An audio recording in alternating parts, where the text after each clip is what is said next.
That 5 hours was all they got for you to update the pictures and the text on the site, the colors to match their current business. This is all very possible if you're talking in the context of something like Divi, where it's got AI built in. If you pay for that service, and you've got global colors built in as well that you can go in and very quickly change out the colors and the logo and the text on there and the pictures to match a particular business. You can do that in about a 5 hour period of time, charge a $500 setup fee, $150 a month. When they're done with the website, they're done with the website. And what do? You set everything back to normal, right? You, if you will, you quote unquote retemplatize it. That might take an hour or so to just sort of hit the reset button on things.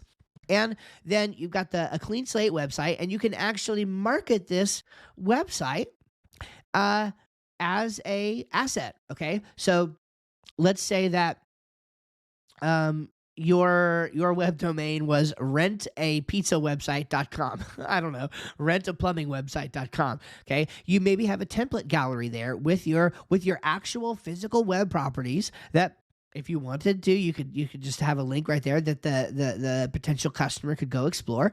And you're literally linking them out to web properties that they can rent. That particular web property can be theirs. You just point the domain to it with the A record or the C name.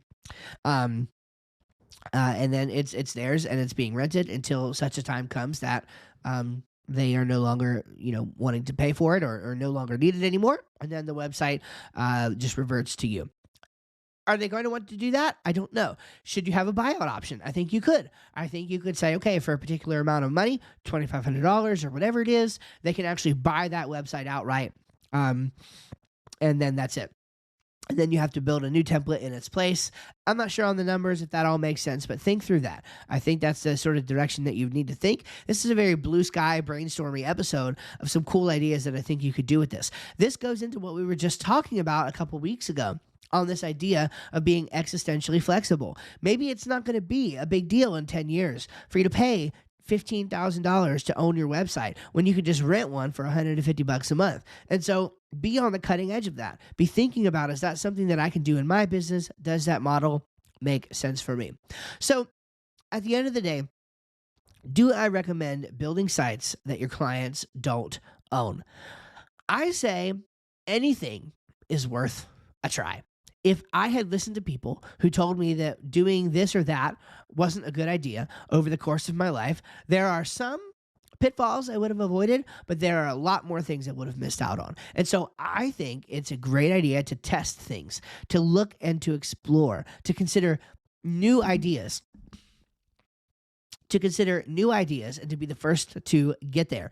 I'll never forget this. I call this in my life the one that got away. I had a business idea. This was right around the time when DoorDash and all of those services were just getting off the ground. There was nothing like that in the town where I lived.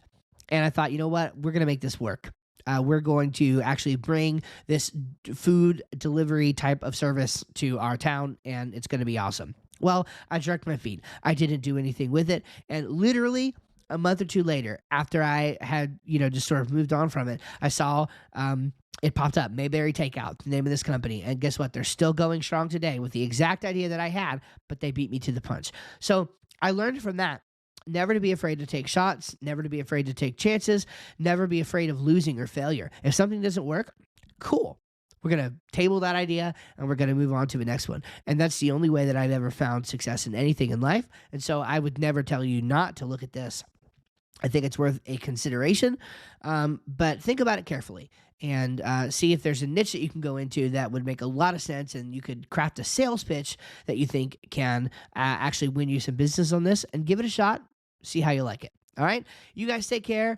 I'd love to brainstorm ideas like this with you on a more personal, more intimate level inside of our group coaching program. Just head over to subscriptionwebdesign.com. You get our Getting Started course, the group coaching program, access to all the member calls, student center community, lots of stuff there for you. So I would love for you to come check that out. God bless you guys. Take care. See you in the next episode.